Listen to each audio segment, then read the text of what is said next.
पता है लाइफ में हमें दुख और ट्रॉमास कोई स्ट्रेंजर्स नहीं देते हैं, बल्कि वही देते हैं जो हमारे दिल के बहुत करीब होते हैं। डेंजरस बात तो ये है हम सब जानते हुए भी कुछ नहीं करते, फैमिली और दोस्तों के नाम पे सिर्फ और सिर्फ उन्हें टॉलरेट करते रहते हैं। पर अब सवाल ये नहीं है कि हमें उन्हें कैसे बदलना चाहिए, सवाल तो ये है कि हमें इस टॉक्सिक लोगों से डील कैसे करना है। क्योंकि वो हमारे दिल के करीब है, इसीलिए उनसे दूर जाना थोड़ा गलत लग सकता है, लेकिन उनके साथ रहकर भी हम हमारा मेंटल पीस खो देते हैं। अराउंड 5000 ईयर्स अगो द्वापर युग में श्री कृष्ण ने अर्जुन को इसी कंफ्यूजन से निकाला था। और उस वक्त जो विजडम और सीख उन्होंने अर्जुन को दी थी, वो आज भी हम एक गाइड की तरह यूज कर सकते हैं। सोचो, आज के प्रॉब्लम्स उस समय हो सकते हैं, तो क्या उस समय के सोल्यूशन हम आज यूज नहीं कर सकते विद अ मॉडर्न ट्विस्ट? चलिए जानते हैं। But before that, hi, I'm Natisha, your internet buddy who gives you unfiltered life lessons. Welcome back to my channel. Welcome to another video. And today's video is on how to deal with toxic people in your life. Please do watch the video till the end, because at the end of the video, I'll be sharing some personal ways जो मैं आज तक use करती आई हूँ to deal with all these toxic people in life. So without much caution, let's dive straight into the video. तो जैसे कि मैंने बताया, टॉक्सिसिटी और टॉक्सिक पीपल जो होते हैं वो कोई स्ट्रेंजर्स नहीं होते, वो हमारे अपने लोग होते हैं।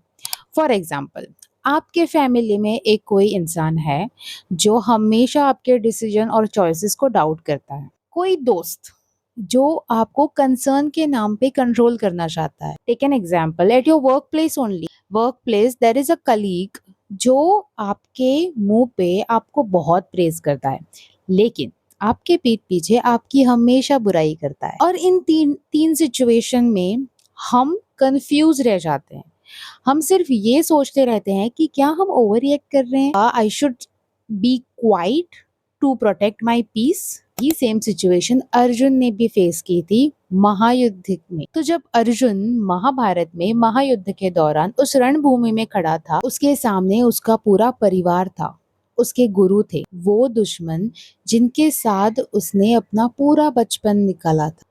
और उन्हें देखकर उसने श्री कृष्ण से एक बात कही थी कि मैं अपने परिवार के सामने शस्त्र नहीं उठा सकता, मैं उनको नहीं मार सकता, इसके अलावा मैं मरना चाहूंगा, ना कि मेरे परिवार के सामने मैं शस्त्र उठा पाऊंगा। तभी श्री कृष्ण ने ना अर्जुन को एक बात समझाई थी और उसी से उसको एक क्लियरिटी मिली थी। और वही बात हम आज भी अपने लाइफ में यूज कर सकते हैं अगर हम उसे अच्छे से सुने और अप्लाई करें तो श्री कृष्ण ने ऐसी बात कही थी कि जो टॉक्सिसिटी है वो सिर्फ इंसान से नहीं आती है। टॉक्सिसिटी मतलब कि उस इंसान के विचार और बिहेवियर से आते हैं। अब वो तुम्हें कैसे इफेक्ट करता है कि उसके विचार और उसके बिहेवियर तुम्हारी ग्रोथ को रोकते हैं। और अगर तुम्हें ये पता है बात कि वो गलत है और तुम सही हो, in all direction you feel that you are right, then you need to stand for the truth. तुम्हें अपने लिए खड़ा होना पड़ेगा, even if it's against your own people. You need to take your stand. यही बात कही थी श्री कृष्ण ने अर्जुन को, जिससे उसे क्लियरिटी मिली थी। So now coming to the point, like how do I deal with toxic people in my life. Number one thing is set your boundaries. In all my videos मैं हमेशा कहती हूँ कि सेट योर बाउंड्रीज। बाउंड्रीज बनाना कोई गलत बात नहीं है, क्योंकि बाउंड्रीज बनाने से ना अपना पीस प्रोटेक्ट होता है, और अपने आप का पीस प्रोटेक्ट करना कोई गलत बात तो नहीं है ना।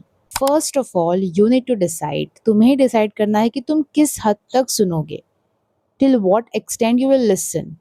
से फॉर एग्जाम्पल, एक इंसान है जो तुम्हारे पर्सनल लाइफ पे कमेंट कर रहा है continuously, you are not liking it, then you need to stand for yourself. उन्हें पोलाइटली और फर्मली जाके बोलो that I don't want to talk on this particular topic any more, that's it. उनको clarity मिल जाएगी। Second thing is don't react but you need to respond. We consider that toxic peoples power, जो उनकी power होती है वो उनके words में होती है, लेकिन उनकी पावर हमारे रिएक्शंस पे डिपेंड करती है, हम कैसे रिएक्ट करते हैं। You don't need to react instantly to anyone. अगर कोई तुम्हारे बारे में कुछ गलत बात कर रहा है, then don't give an instant reaction, take some time, pause with a neutral tone, give a short and to the point answer. And remember, silence is also a weapon. Third thing is shift your focus. उनका एक ही agenda होता है that they will try to make you believe that you are the culprit, you are the problem. सारी फसाद की जड़ आप ही हो. The problem starts with you only.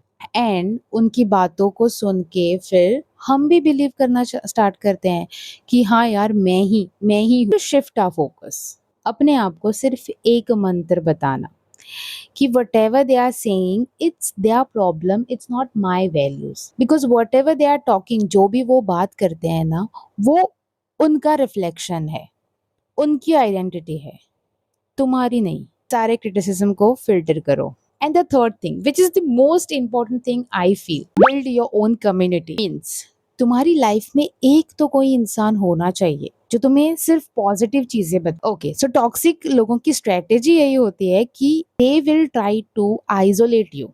वो तुम्हें आइसोलेट करते हैं सब चीजों से. So you need to find your own circle. May it be a person, a friend, a mentor, or even your safe space is enough. So when that person starts telling you about all the positive things about you, ये जो toxic लोगों की negativity है ना, वो automatically दूर हो जाती है. Leave me, trust me, this happen. So find your circle and I am glad that I have such person in my life who always take me out of that negativity. और अगर कोई भी नहीं है ना, देन यू स्टार्ट जर्नलिंग. अपनी feelings, अपने emotions को ना एक नाम दो. And remember, expressing is healing. That's it for this video. Next time तो किसी भी टॉक्सिक लोगों के साथ फंस जाओ ना, then remember one thing, Shri Krishna भी कहते हैं, stand for the truth. Even if it's against your own people, you need to take a stand for yourself and for the truth. I hope this video is helpful for you. If it is, then please like and subscribe to my channel. And please don't forget to share it with your friends. That's it for this video. Thank you for watching. I'll see you in the next video. Till then, take care. Bye.